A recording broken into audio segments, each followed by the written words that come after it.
Money fears noise. Listen to this carefully. You have probably wondered why music doesn't play in banks. This is because money fears noise.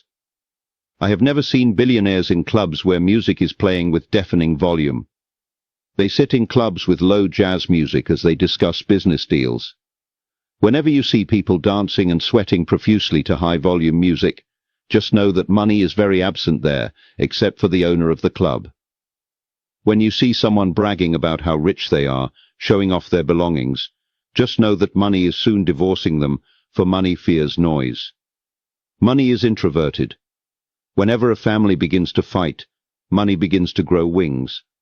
All of a sudden, there will be disappointments, diseases that will demand hospital bills, and other devours that will siphon the money from the family.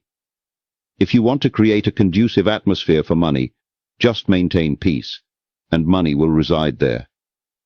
A troubled man is very unlucky. Avoid unnecessary arguments and passing of blame if you want financial favor to locate you. They say money talks, but smart money listens